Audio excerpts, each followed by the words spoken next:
kind of intelligence ruled the dark in those early millennia of human civilization, patient, slow, and carved in stone. It was not the intelligence of machines or algorithms, but something older, and in many ways more impressive, the accumulated observational genius of generations of people who had no margin for error. You got water right, or you died. That was the entire equation, and it shaped everything. Thousands of years ago, people across the ancient world discovered something that must have felt, to those first observers, like a gift from whatever gods they worshipped. Deep inside the earth, water gathered. It did not wait for rain. It did not evaporate under the punishing sun. It pooled in cracks formed by geological upheaval millions of years before the first human drew breath. It seeped through limestone walls, dissolved over eons by the slow chemistry of carbonic acid, and it collected in chambers that no summer drought could touch, and no invading army could easily poison or destroy. Water underground was, in a very real sense, the most valuable secret the earth kept, and ancient people spent millennia learning how to find it, access it, store it, and protect it. Rather than fearing those dark vaults beneath their feet, ancient engineers descended into them. They brought torches twisted from dried grasses and animal fat. They brought copper chisels and stone hammers. They brought ropes woven from plant fiber and leather harnesses stitched by hand. And they brought something even more essential than any of those tools, a plan. Not a plan scrawled in blueprints, those came much later, but a plan held in the mind, transmitted through demonstration, preserved in the memory of specialists whose entire social identity was built around the mastery of underground water. This story begins, as most great human stories do, with thirst. In the regions where the most sophisticated ancient water systems developed, the high dry plateaus of Persia, the limestone hills of the Levant, the sun-baked plains of Mesopotamia, the wind-scoured deserts of Arabia, the canyon lands of the American Southwest, thirst was not a metaphor. It was a daily physical that organized every aspect of social life. Where you could live was determined by where you could find water. Where you built your city was determined by the same equation. How large your population could grow, how much food you could produce, how many soldiers you could field, how much trade you could conduct. All of it ultimately traced back to one fundamental question: how much water can we reliably access, in all seasons, in all years, good and bad? The surface answers to that question were exhausted early. Rivers were the first solution, and civilizations grew up along them with what seems, in retrospect, like inevitability: the Nile, the Tigris and Euphrates, the Indus, the Yellow River. But rivers are demanding partners. They flood, they shift course, they carry disease, they dry 2 trickles in drought years. They are the territory of whoever lives upstream, which means they are a source of perpetual political vulnerability. A city that depends entirely on a surface river is a city that can be strangled by whoever controls the headwaters. Underground water had none of those vulnerabilities. It was stable across seasons in ways that rivers could never be, because it was insulated from both the extremes of wet years and the punishing scarcity of dry ones. The great aquifers and water-bearing rock formations that ancient engineers tapped into had been accumulating water for thousands, sometimes tens of thousands of years. Drawing from them was like drawing from a reservoir so vast that within a human lifetime, or even many human lifetimes, it barely seemed to diminish. The ancients did not think in terms of aquifer depletion. They thought in terms of permanence, and for the time scales they were operating on, they were not wrong. What made the development of deep rock water chambers so remarkable is that it happened in broadly similar forms, independently across multiple civilizations with no contact with one another. The Qanot systems of Persia, the rock-cut cisterns of the Nabateans, the underground tanks of Sri Lanka, the subterranean water chambers of the Aztec and Maya, the carved cisterns of the ancient Levant. These were not variations on a single shared blueprint. They were independent solutions arrived at by different cultures operating on different geology, in different climates, at different technological levels. What they shared was not technology but necessity. And necessity, as the oldest cliché in the human playbook correctly states, is the mother of invention. The people who built these systems were not exceptional in the way we tend to think of exceptional historical figures. They were not philosopher kings or military geniuses or visionary artists. They were, for the most part, specialists of a deeply practical kind: surveyors, diggers, plasterers, engineers in the original sense of that word, meaning people who solved problems with the resources at hand. In Persia, The Mucans formed a hereditary professional class that passed their knowledge in near-sacred secrecy from one generation to the next, treating the understanding of underground water as intellectual property worth protecting. In other cultures, this knowledge was held by priestly castes, or royal engineers, or simply by old men and women who had spent decades observing the land and had accumulated wisdom that no young person could manufacture from scratch. What they all understood, in their different ways and languages and cosmologies, was a truth that modern hydrology has since confirmed with instrumentation and satellite imaging. Water underground is not random, it follows rules. It obeys geology the way a river obeys gravity, finding the path of least resistance through permeable rock, pooling where impermeable layers block its descent, flowing downhill through fractures and dissolved channels at speeds that range from imperceptibly slow to surprisingly swift, depending on the nature of the rock. To access it reliably, you had to understand not just where it was at any given moment, but where it was going, where it came from, and how the shape of the rock around it would influence its behavior over time. That understanding was built over generations through a process that has no clean modern analog. It was not science in the institutional sense. There were no journals, no peer review, no controlled experiments. It was something closer to what we might call empirical wisdom, the slow accumulation of observation and outcome, failure and success, lucky strike and dry hole, passed forward through story and demonstration and apprenticeship. A young Mucan in ancient Persia did not learn his trade from a textbook.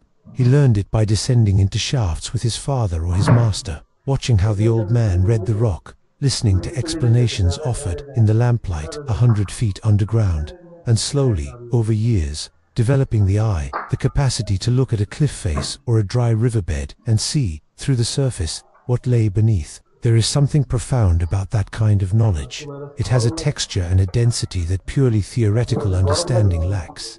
It is knowledge that has been tested against repeatedly under conditions where failure had genuine consequences. The ancient water engineers who built the great underground systems of the pre-modern world were not operating in the safety of theoretical abstraction. Every decision they made was real, and the cost of a wrong decision could be measured in thirst, in crop failure, in the slow decline of a community that had staked its future on a shaft that came up dry. And yet they succeeded, again and again, across wildly different landscapes and geological contexts, with nothing more than hand tools, inherited knowledge, and the kind of patience that modern industrial civilization has largely lost the capacity for. Some of the underground water systems they built required decades of continuous labor before a single drop of water reached the surface communities they were designed to serve. The workers who broke ground on a major canot often knew they would not live to see it completed. They were building for their grandchildren, investing in a future they would never personally inhabit, sustained by the conviction, learned from the previous generation's investment in the systems they themselves now benefited from, that the work was worth doing even when its rewards were remote. That is, at its core, what the story of ancient underground water management is about. It is not simply a story about clever engineering or impressive archaeology, though it is certainly both of those things.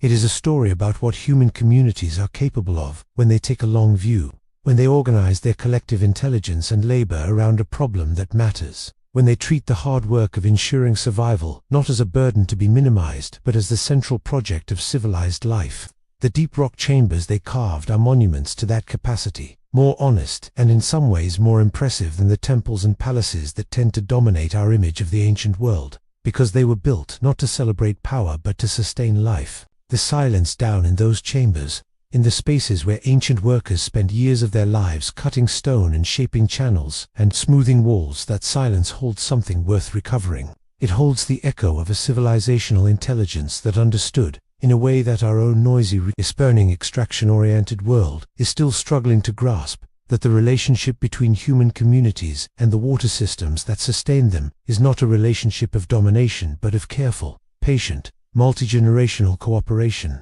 The rock gives up its water on its own terms, in its own time. The best you can do is understand those terms well enough to work with them. The ancient engineers did, and in doing so, they built some of the most durable and consequential infrastructure in human history. Infrastructure that is not celebrated on coins or in epic poetry, that does not glitter in museum cases or appear in popular accounts of ancient civilization, but that made everything else possible. No irrigation without water, no city without water, no army, no trade, no art, no philosophy without the quiet, unglamorous, underground work of finding where the water was and building the dark chambers that brought it home. This is where their story begins, not in glory, but in thirst, not at the surface, but beneath it, in the dark, with torches and chisels, and the patient willingness to go where the water was, however deep that turned out to be. Segment 2. Reading the rock. The first challenge wasn't digging, it was listening. And listening, in this context, meant something far more complex and multidimensional than simply pressing an ear to the ground and hoping for the best. It meant developing, over years of apprenticeship and decades of personal practice, a form of sensory and intellectual attunement to landscape that modern people have almost entirely lost the capacity to read the Earth's surface as a text written by underground forces, a record of what lay beneath, encoded in topography, vegetation, geology, and the behavior of living things. Ancient surveyors in Egypt, Persia, India, the Mediterranean, and across the broader ancient world learned to read the landscape the way a skilled sailor reads the sea, not as a collection of isolated observations, but as an integrated system of signs, each one meaningful only in relation to the others, all of them pointing toward a hidden truth that no single clue could reveal on its own. A slight depression in the earth that seemed at first glance to be merely a topographical accident might, to an experienced eye, indicate a location where the bedrock dipped and surface water had once collected, suggesting the presence of a permeable layer below. A patch of unexpectedly lush and green vegetation in an otherwise dry hillside was one of the most reliable indicators of all. Plants do not lie about water, and certain species in particular, like tamarisk, wisha, will find and mark underground moisture with their root systems, with their root systement. With Suspicious, Sipisalist, and Mysepizek, Pipike, Sipupips, Bassicated, Basapir, Upap, Kiproplates, Apt, Butter, Up, with the Athlux, Mapitums, Pupat, what the Pat, Catatat, Apas, Pukudef, Boya, Backo, Hat, Pastas, Pack, Catwalk of Elsbook, Deck, Escapius, that Fab,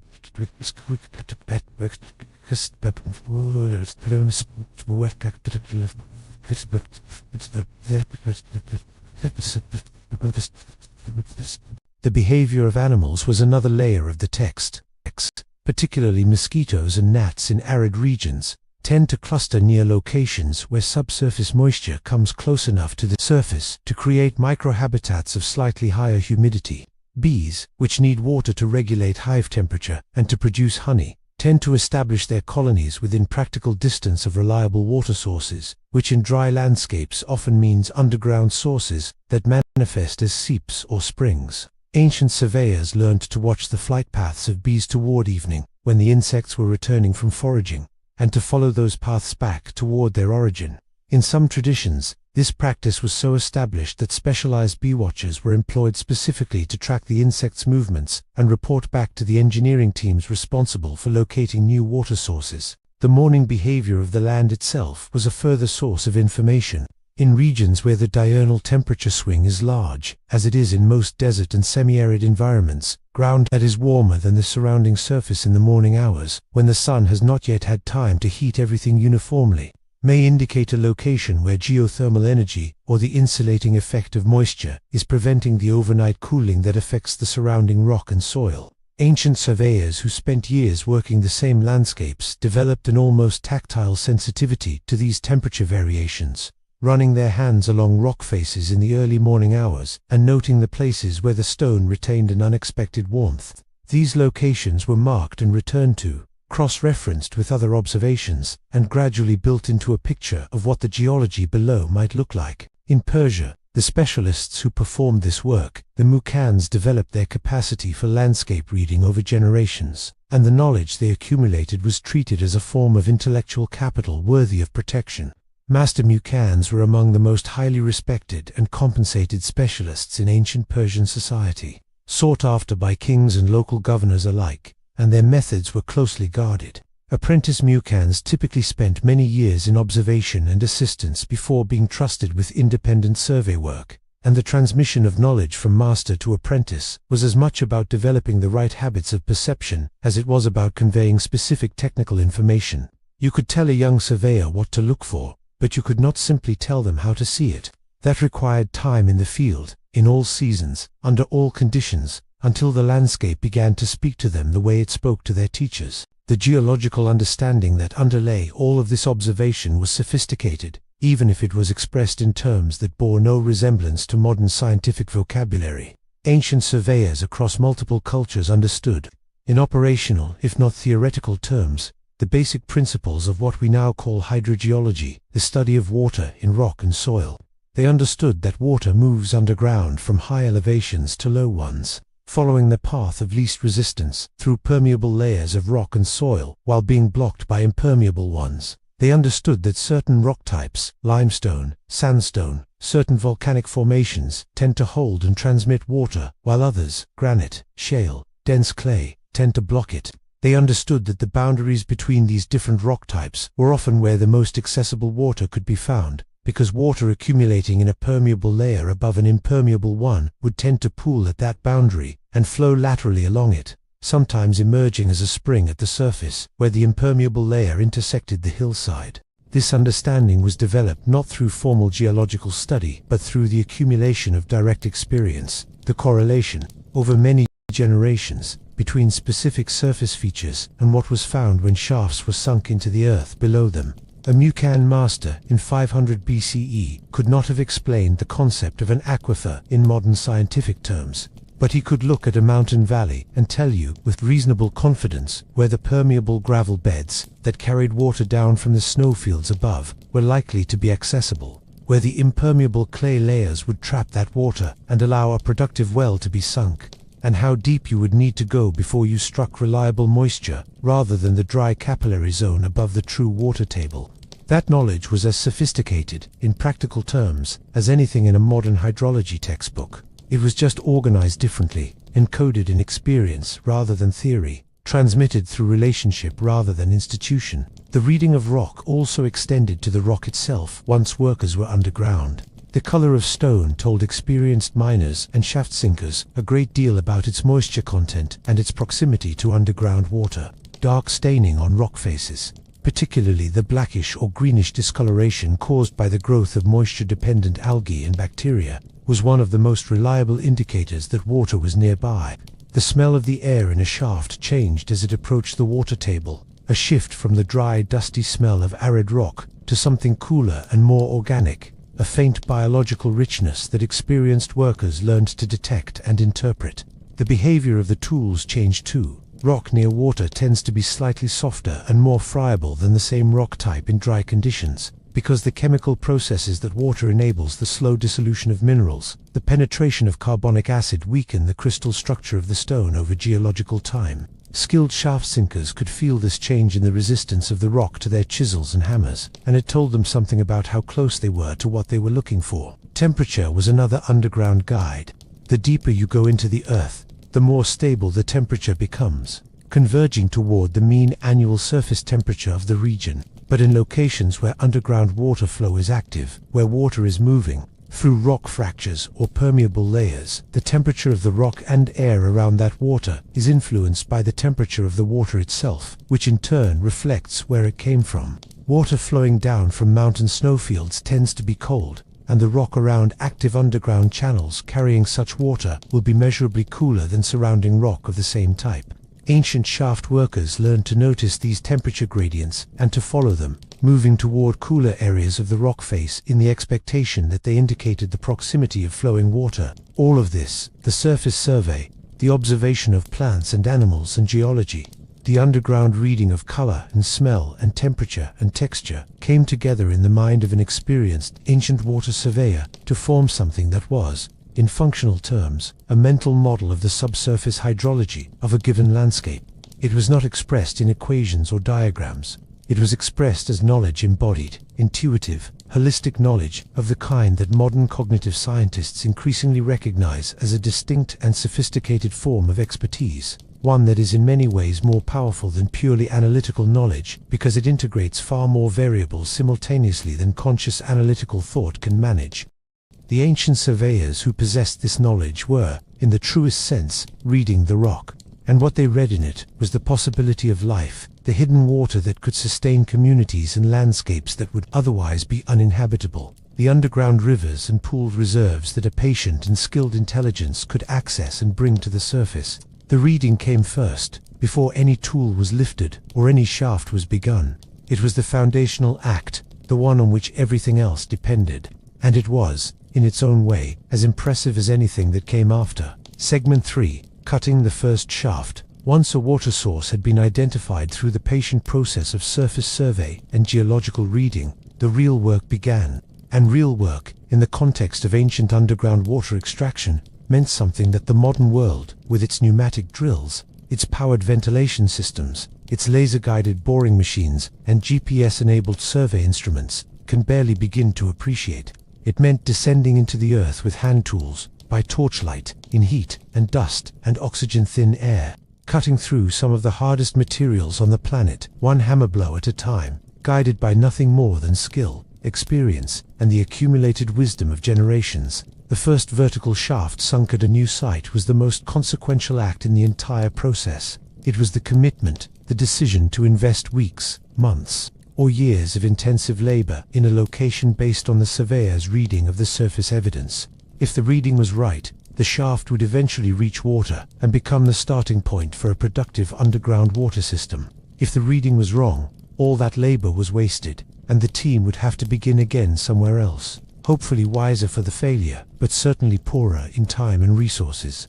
The stakes of that first shaft were, therefore, enormous, and the decision to sink it was never made lightly. The dimensions of the initial shaft were dictated by a brutal practical calculus.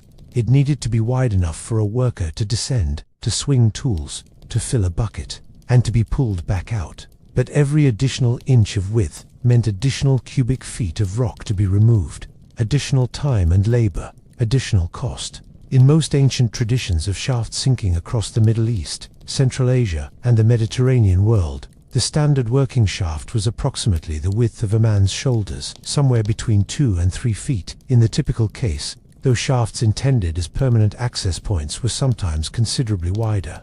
The narrowness was not just an economic decision, it also had a structural logic. Narrower shafts were less prone to collapse, because the rock on either side was better supported and less likely to sprawl and fall under the stresses created by the removal of material below. Workers descended on rope platforms, essentially simple wooden boards or woven mats suspended from braided fiber ropes tied to a windlass at the surface. The windlass, a horizontal rotating drum mounted on a frame above the shaft opening, was operated by surface workers, who would lower and raise the underground crew as needed, lowering empty buckets and raising full ones, responding to the signals sent up the rope by the men below. Rope communication was a sophisticated system in its own right, a language of tugs and patterns that conveyed specific messages between the underground and surface teams without requiring shouted communication that the rock would have muffled and distorted beyond comprehension. Different combinations of tugs meant different things. This system is documented across multiple ancient cultures,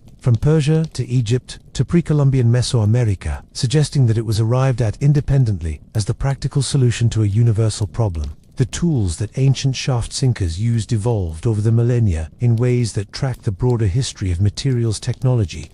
The earliest rock cutting in water systems was done with stone tools, hard quartzite, or flint chisels and hammers that could make headway against softer rock types like limestone and sandstone, though at a brutally slow pace. The introduction of copper tools around 5,000 years ago represented a significant advancement in efficiency, particularly for softer rock, though copper is not hard enough to make much impression on granite or dense basalt. The real transformation came with bronze, and later iron metals hard enough to cut efficiently through a much wider range of geological materials, and tough enough to be resharpened and reused repeatedly, rather than being discarded after a few uses, as stone tools often were. The technique of rock cutting in ancient shaft sinking was not random hacking, but a methodical process informed by an understanding of how rock fractures. Stone is not monolithic, it has internal planes of weakness called joints and bedding planes, directions along which it is more likely to split cleanly when struck. Experienced shaft sinkers learned to read these planes and to position their tools to exploit them, cutting along the natural fracture directions of the rock rather than across them. A cut made with the grain of the rock required far less force and produced a cleaner result than one made against it. and over the course of sinking a shaft that might be 30 or 300 feet deep, the cumulative difference in labor between an experienced cutter working with the grain and an inexperienced one fighting against it could amount to weeks of additional work. The rubble produced by cutting the chips and chunks of rock removed from the shaft had to be hauled continuously, because a shaft filling up with its own debris was quickly an unusable shaft. The removal system was simple but labor-intensive. Leather buckets or woven baskets were filled by the underground crew and sent up the rope to be emptied by the surface crew, a cycle that ran continuously as long as cutting was in progress. The volume of material removed from a deep shaft was substantial. A shaft 20 feet deep and 30 inches in diameter contains roughly 5 cubic yards of rock, which at the density of limestone weighs approximately 15,000 pounds. Moving that material to the surface in leather buckets, one load at a time, using human muscle and a rope windlass, was itself a significant physical undertaking, quite apart from the work of cutting the rock in the first place. The underground environment of an active shaft presented hazards that were managed through experience and precaution rather than the formal safety systems that modern excavation requires. The most immediate and continuous danger was the depletion of oxygen. In a narrow, deep shaft with no mechanical ventilation, the flame of a worker's oil lamp or torch was both a tool and a safety indicator. It lit the work, and it consumed the oxygen that made the work possible. Ancient shaft workers learned to read the flame with the same attention they gave to the rock. A bright, steady flame meant adequate oxygen. A flame that burned lower and yellower than normal meant the air was getting thin. A flame that flickered and began to gutter meant it was time to surface immediately, before the loss of consciousness that oxygen deprivation would bring. Some traditions describe the use of birds as living air quality monitors. A bird that sat quietly on a perch at the bottom of a shaft was a sign that the air was still adequate. A bird that became agitated or fell over was the signal to evacuate. Ventilation was sometimes improved by the construction of secondary shafts, narrower than the working shaft, positioned at intervals along the planned route of an underground channel system, which created the circulation of air that made extended underground work possible. In the great Qanat systems of Persia, these ventilation shafts were sunk at regular intervals along the planned route of the horizontal tunnel, both to improve air circulation for the workers and to allow debris to be removed from the tunnel as it was excavated. From the surface, these ventilation shaft openings, ringed by the spoil mounds of excavated material deposited around them, looked like rows of dark eyes watching the sky, and they are one of the most distinctive features of the ancient Qanat landscape, as seen from aerial photographs. Flooding was the other great underground danger, and it was particularly acute in shaft sinking, because the entire purpose of the exercise was to reach the water table, which meant that at some point in every successful shaft, the workers would encounter water, and the transition from dry rock to water-bearing rock was not always gradual or predictable. In some geological contexts, the water table was approached slowly, through increasingly moist rock that gave workers plenty of warning. In others, particularly in regions of fractured limestone or volcanic rock, where underground water moved through discrete channels rather than diffusing through permeable matrix, the transition could be sudden and violent. A worker's chisel would break through the last layer of dry rock, and water would pour in faster than the shaft could drain. Ancient shaft workers developed techniques for managing this risk.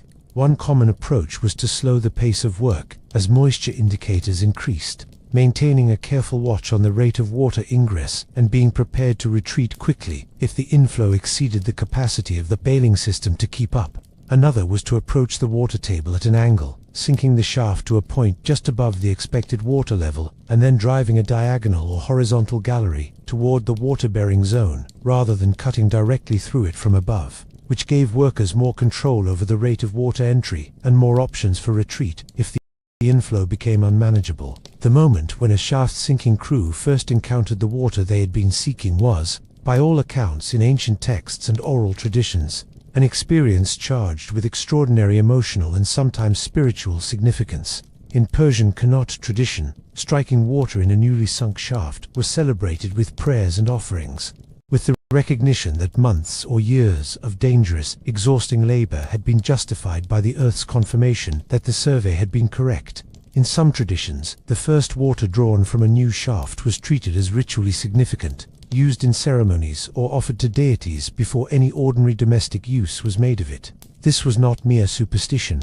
It was the recognition that genuinely momentous had occurred, that a connection had been established between the human community and the hidden water system of the earth, a connection that would sustain life for generations to come. At the bottom of a successful shaft, in the dark and the damp and the flickering lamplight, with water beginning to seep through the freshly cut rock face and the distant shouts of the surface crew coming down the shaft as a faint echo, the ancient shaft sinker's work was not finished. In many ways, it was only beginning.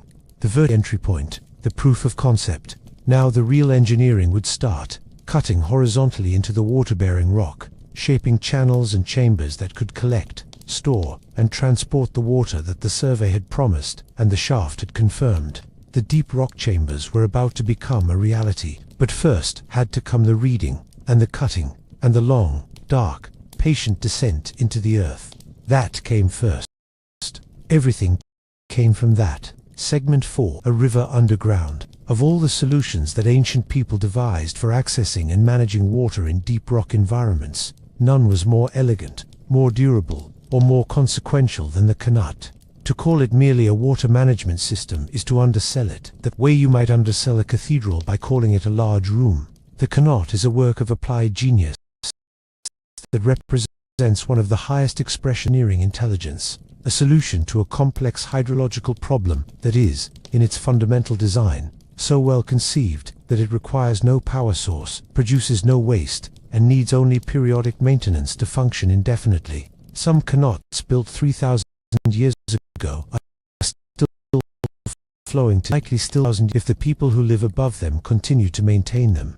Once the source was located, the next step was to determine the route of the tunnel, the path it would take from the intake zone at the base of the mountains to the outlet at the community below. This required a level of surveying sophistication that is remarkable for the ancient world. The tunnel had to maintain a specific gradient throughout its length, which, in a system that might extend for many miles through varying terrain, required the ability to measure elevation differences accurately across large horizontal distances. The Mucans accomplished this with a combination of instruments and techniques that included weighted strings for vertical measurement, calibrated rods for horizontal distance, and a surveying instrument called the mizan, essentially a sophisticated plumb level that allowed elevation differences to be calculated with considerable accuracy over long distances. The construction itself proceeded from the intake end backward toward the outlet, which is to say downhill, a counterintuitive approach that makes sense once you understand the engineering rationale. By starting at the water source and working downward, the builders always had a finished, functional section of tunnel behind them that could drain water away from the active construction phase, preventing the flooding that would have made construction impossible if they had tried to work from the outlet end upward toward the water table. The workers in the construction phase were, therefore, always working in conditions where water was present but controlled, seeping from the walls and ceiling of the tunnel, flowing away behind them through the already completed section, and giving them immediate feedback about whether they were maintaining the correct gradient. The vertical shafts that were sunk at intervals along the route of a Qanat served multiple purposes simultaneously, which is the kind of elegant multifunctionality that characterizes the best ancient engineering. They provided access for construction workers, allowing fresh teams to enter the tunnel at intermediate points, rather than requiring everyone to travel the full length from the intake end. They provided ventilation that made extended underground work possible, allowing fresh air to circulate through the tunnel system. They allowed debris from the tunnel excavation to be removed at multiple points simultaneously, dramatically speeding up the construction process. And once the Qanat was complete, they continued to serve as maintenance access points, allowing workers to enter the tunnel to clear sediment, repair wall damage, and monitor the condition of the system. The spacing of these shafts was not standardized across all Qanat systems but was calibrated to the specific conditions of each project. In loose, unstable soils where the risk of shaft collapse was higher, the shafts were positioned closer together, which also reduced the distance that tunnel construction teams had to travel underground. In hard rock, where the geology was stable, the shafts could be spaced further apart, which reduced the overall construction effort. The decision about shaft spacing was one of the many judgment calls that experienced Mucan masters made based on their reading of the specific conditions at each site, the kind of contextual, experience-based decision-making that cannot be reduced to a formula and that distinguishes a master craftsperson from a skilled but inexperienced practitioner. The tunnels themselves varied considerably in their construction depending on the geological material through which they passed. In hard rock, the tunnel walls needed no reinforcement. The rock was self-supporting, and once the material was removed, the opening stayed open indefinitely.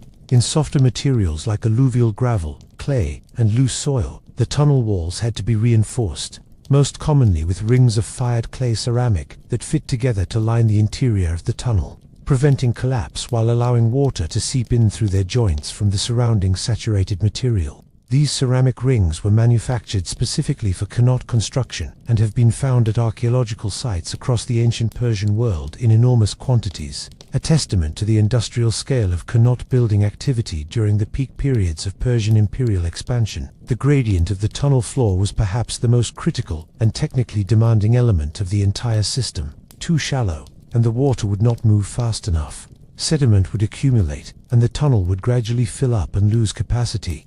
Too steep, and the water would move with enough velocity to erode the tunnel floor, progressively deepening it and potentially causing structural instability. The ideal gradient depended on the specific soil and rock conditions of each tunnel and the expected volume of water flow, and calculating it correctly required a sophisticated intuitive understanding of hydraulics that the master Mucans developed through years of direct observation of water behavior in completed systems. The Iranian Plateau, where the qanat tradition reached its greatest development, is in many respects an ideal landscape for qanat construction. It is bordered by high mountain ranges, the Alborz in the north, the Zagros in the west, that receives substantial precipitation as rain and snow.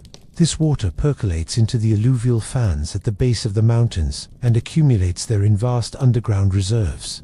The cities and agricultural areas of the plateau interior are dry, with insufficient rainfall to support the population densities that Persian civilization required. The qanat solved this mismatch with breathtaking elegance, connecting the mountain water reserves to the dry plains below through tunnels that might extend for 20, 30, or even 40 miles in the most ambitious cases, crossing beneath desert terrain that was effectively dead at the surface but alive with flowing water 20 or 30 feet underground. At its peak, the qanat system of the Iranian plateau supported a population of several million people in one of the driest inhabited regions on Earth. It enabled the flourishing of sophisticated urban cultures, extensive agriculture, long-distance trade, and the kind of complex, stratified society that gives rise to art and philosophy and administration and all the other things that we associate with civilization. Without the qanat, the great cities of ancient Persia, Persepolis, Pasargadae, Isfahan Yazd, and dozens of others, could not have existed. The qanat was not just infrastructure in the mundane sense of the word. It was the physical foundation on which an entire civilization was built, and it was built underground, in the dark, by the patient labor of specialists who spent their working lives descending into shafts and cutting through rock and calculating gradients by torchlight, hundreds of feet below the surface of a landscape that showed no obvious sign of what lay beneath it.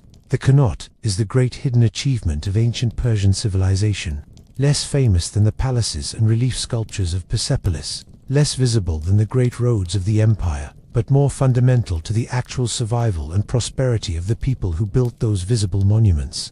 It is the infrastructure beneath the infrastructure, the water beneath the city beneath the empire, and it deserves to be understood as one of the greatest engineering achievements in the history of the human species. Segment 5. The Rock Cistern. Catching what falls. Not every civilization had the luxury of nearby mountains and the extended alluvial fans that made qanat construction possible. Not every landscape offered the combination of high elevation, water source, and accessible lower terrain that the qanat design required. In places where the geology was wrong, where the mountains were too far away or too geologically complex, where the water table was too deep or too irregular to be tapped by a gently sloping tunnel, people devised a different solution, one that worked not by accessing the water that moved underground but by capturing the water that fell from the sky and storing it in the rock itself. The rock cistern is, in concept, perhaps even simpler than the qanat. It is a chamber, carved or excavated into bedrock, sealed to prevent leakage, and filled by the collection of rainwater from catchment surfaces above. In practice, however, the design and construction of effective rock cisterns was a sophisticated engineering challenge that involved questions of hydrology, geology, materials, science, and structural engineering that ancient builders solved with considerable ingenuity. The fundamental problem that any cistern builder faces is the one of supply versus demand, ensuring that the cistern is large enough to store sufficient water to carry the community through the dry season between rainfalls, while also ensuring that the catchment system is extensive enough to fill the cistern to the required level during the rainy season. Getting this balance right required an accurate understanding of both the rainfall regime of the region, how much rain falls, in what months, at what intensity, and the water consumption needs of the community, how many people, how much water per person per day, for how many months without rain. Ancient cistern designers had no formal hydrological data to work from. They accumulated this understanding through generations of direct observation, and they calibrated their cistern designs to the specific conditions of each site based on that accumulated experience. The choice of rock type for cistern excavation was critically important.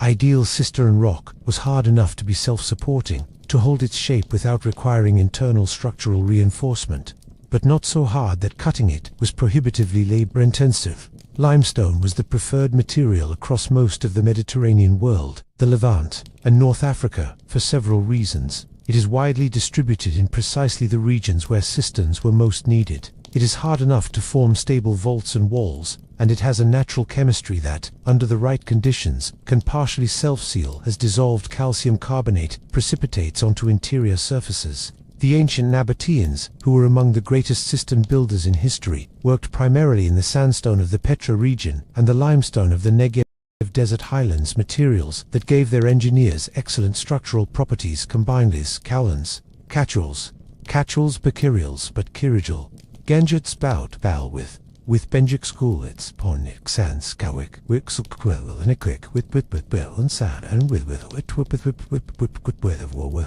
about that, well, that's that, with how fuck, that's up, us, up, got with our fabaka, podcast capacitors, our cast, whiskas, oh, stick with us, spit, Mr. Bedskoff, force, puppies, the shapes of ancient rock cisterns were not arbitrary, but reflected sophisticated structural thinking. Round or oval plan forms were favored in many traditions because they distributed the pressure of the surrounding rock most evenly, minimizing the risk of cracking and collapse.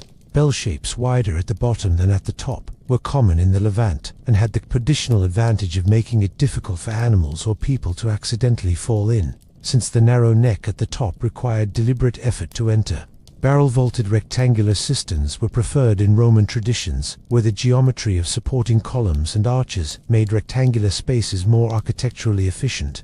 In every case, the form was chosen not purely for aesthetic reasons, but because of what it could do structurally, how it managed the forces acting on it from the surrounding rock and the water pressure from within. The excavation of a large rock cistern was an undertaking of months or years. Working from the access shaft or from multiple access points, teams of cutters would systematically remove rock from the interior of the planned chamber, working outward from the center toward the intended walls, periodically stopping to assess the stability of the remaining rock and to check the dimensions of the emerging space against the planned design.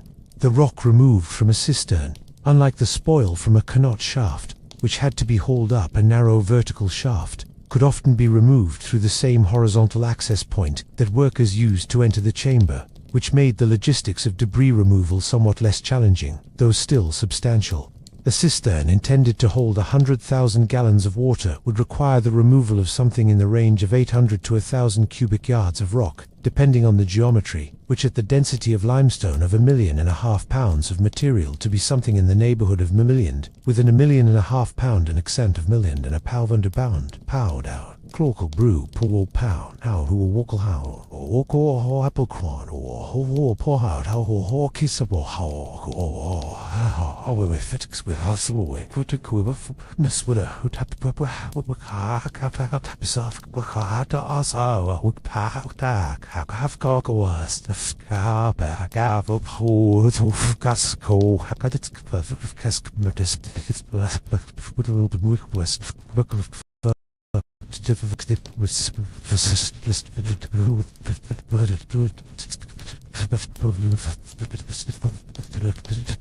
the communities around Petra, the great Nabatean city carved into the rose-red sandstone of southern Jordan, built cistern and water management systems of extraordinary ambition and sophistication. The Nabateans occupied a landscape that was, by any ordinary standard, inhospitable to urban settlement, a desert environment with irregular and unpredictable rainfall, no permanent rivers, and terrain so rugged that conventional irrigation was largely impossible. And yet, at its height, Petra supported a population estimated at somewhere between 20,000 and 30,000 people, making it one of the most significant cities in the ancient Middle East. The mechanism that made this possible was water management of exceptional ingenuity, centered on a system of rock-cut cisterns, surface channels, ceramic pipes, and settling tanks that captured every drop of the limited rainfall that fell on the surrounding mountains and stored it against the long dry months that characterized the Nabatean climate. The Nabatean approach to cistern design reflected a deep understanding of the specific hydrological conditions of their environment. The rainfall in the Petra region, though limited in annual total, tends to arrive in intense short-duration events, cloudburst storms that dump large volumes of water in a very short time.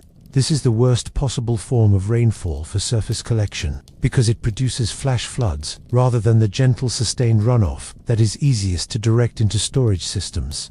The Nabateans designed their collection systems specifically to handle this challenge, building wide catchment surfaces on hillsides above their cisterns, connecting them through systems of carved channels and ceramic pipes that could rapidly transfer large volumes of water from the catchment to the cistern before it evaporated or was lost to runoff.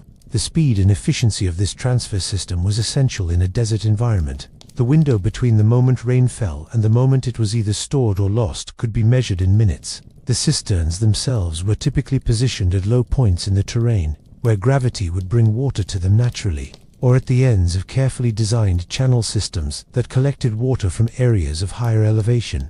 Inside the cisterns, sedimentation was managed by allowing incoming water to enter at one end of the chamber, while the drift point was positioned at the opposite end, so that suspended sediment had the maximum distance to settle before reaching the water that people would actually drink. Some Nabatean cisterns included internal baffles, low stone walls across the interior of the chamber that served as settling barriers, forcing incoming water to flow over and around them and dropping its sediment load progressively as it made its way toward the outlet. The cisterns of the ancient Levant, including those of the Nabateans, the Israelites, and the numerous other cultures that inhabited that water-scarce landscape, were sealed with hydraulic lime plaster to prevent the leakage that would have made them useless. The application and long-term performance of this plaster was crucial to the functioning of the entire system, and ancient builders devoted considerable care and skill to getting it right. A cistern that leaked was not just partially functional. Depending on where the leak was and how severe, it could be completely useless, because water that should have been available in August might have seeped away by March. The plastering of cistern walls was, therefore, a critical and skilled operation, one that was taken seriously as a craft and performed by specialists who understood the material properties of lime and the specific techniques needed to apply it in ways that would remain watertight for years or decades under the mechanical and thermal stresses of repeated and emptying. The scale of the basilica cistern is difficult to convey in words. Walking through it, as modern visitors still do, following wooden boardwalks above the water, in the dim light that is all the space has ever known, produces a feeling that is genuinely difficult to categorize. It is part architectural awe, part geological unease, the sensation of being somewhere that exists outside the normal categories of human-built space. The columns that support the ceiling are themselves objects of extraordinary interest. They are not uniform, not purpose-built for this space, but salvaged from earlier Roman structures across the empire and reassembled here in a display of imperial recycling that speaks to the vast organizational reach of the Byzantine state.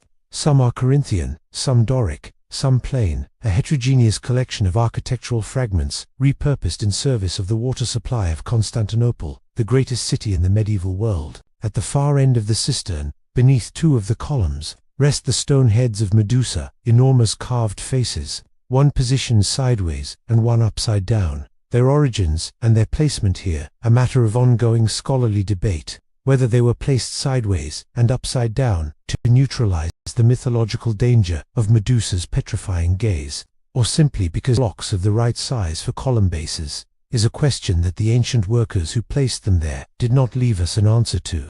What is certain is that they have been sitting in the dark under Constantinople for 1500 years, staring at nothing. waist-deep in water, outlasting every empire, every invader, every political convulsion that the city above them has experienced. There is something deeply affecting about that. The water engineers of the ancient world built things that lasted. The basilica cistern was designed to hold approximately 80,000 cubic meters of water, a volume sufficient to supply the great palace complex and surrounding areas of Constantinople for an extended period, even if the aqueduct system that normally fed the city was disrupted by drought, military siege, or structural failure.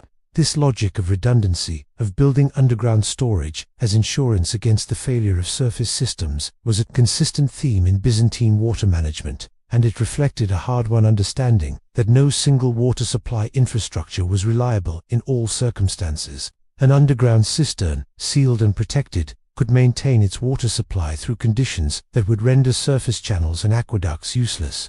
It was the deep reservoir against catastrophe, the hidden reserve that made the difference between a city that survived a siege and one that did not. But the basilica cistern, magnificent as it is, represents a relatively late and highly developed expression of the underground reservoir tradition.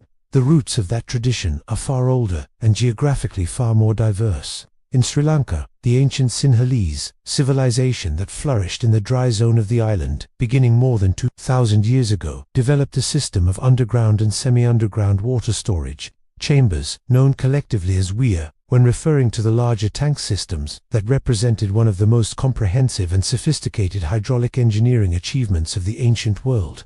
The Sinhalese approach to water management was a single type of structure, but integrated multiple technologies. Large surface tanks that collected and stored monsoon rainfall, underground cisterns cut into the bedrock for more secure storage, and elaborate channel networks that distributed water across thousands of acres of rice paddy. What made the Sinhalese was not any single structure, but the integration of the whole, the way that individual tanks and cisterns were connected to one another through overflow mechanisms that allowed water to cascade from one to the next in a precisely calibrated sequence, so that excess water from an overfull reservoir could be transferred automatically to a less full one without manual intervention. This required a level of hydrological planning, an understanding of how water moved across the landscape and through the underground systems at a scale of many square miles that represents a form of systems engineering sophistication entirely comparable to what we associate with the modern discipline. The weir system at its peak supported a population in the dry zone of Sri Lanka that is estimated to have been comparable to the population of that same region today.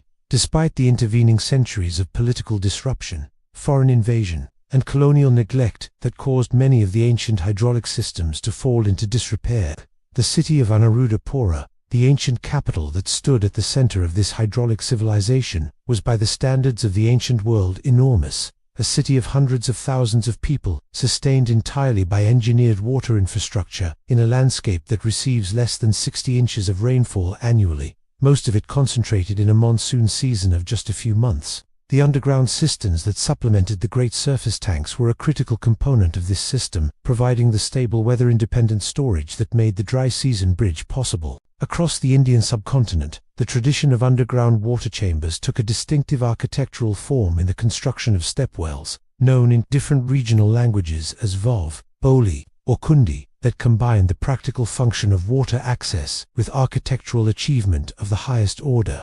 A stepwell is, at its most basic, an inverted tower, a shaft dug into the ground, wide at the top and narrowing toward the water table at the bottom, with steps or ramps descending along the interior walls to allow access to the water regardless of how far it had receded during the dry season.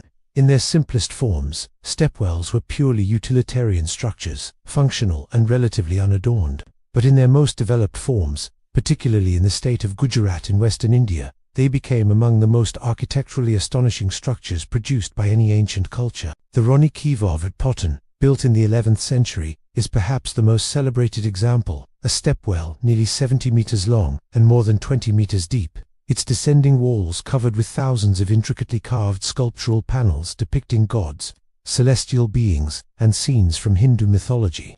It is a building whose entire architectural program is underground, whose grandeur is visible only to those who descend into it, and whose visual richness increases as you go deeper. as if the architects and patrons were rewarding those who committed fully to the descent with progressively greater beauty.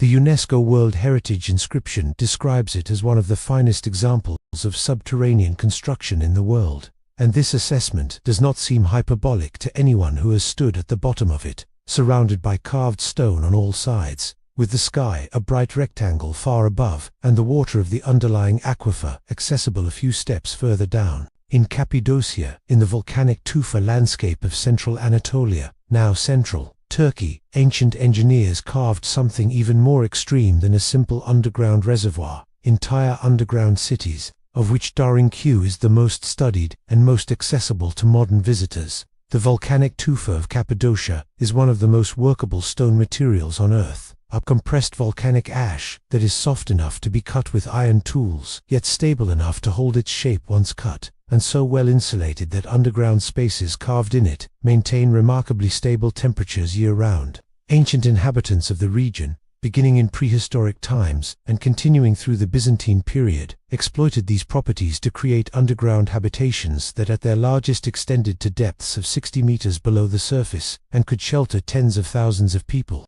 The water management within these underground cities was as sophisticated as the rest of their infrastructure. Wells were sunk at multiple levels to access the water table below, with some wells extending through 8 or more underground floors before reaching water.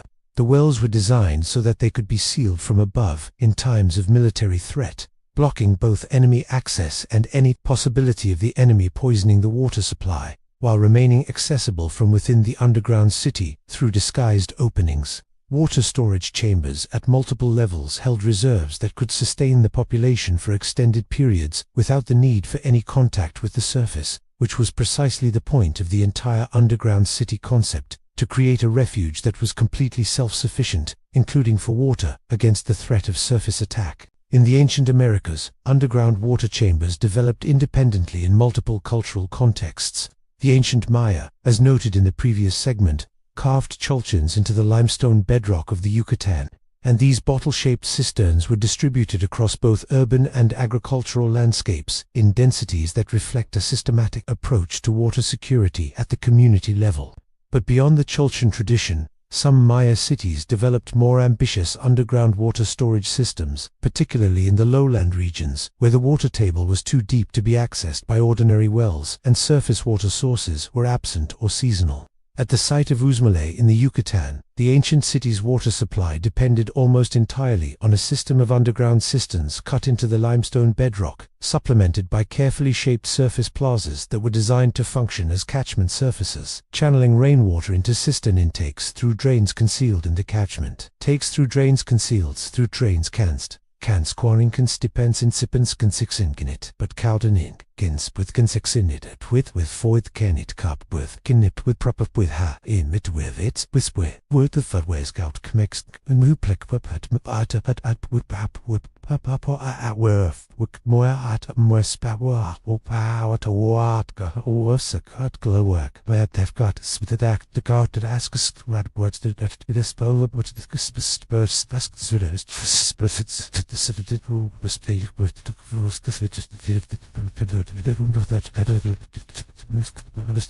in the American Southwest, the ancient Pueblo cultures developed a different approach to underground water storage that was integrated with their architectural traditions in a way that reflects the specific character of the canyon landscape in which they lived. The great cliff dwellings of Mesa Verde, Chaco Canyon, and the surrounding region were built into naturally occurring overhangs and alcoves in canyon walls, and the water management for these communities had to be adapted to the vertical multi-level geography of the canyon environment.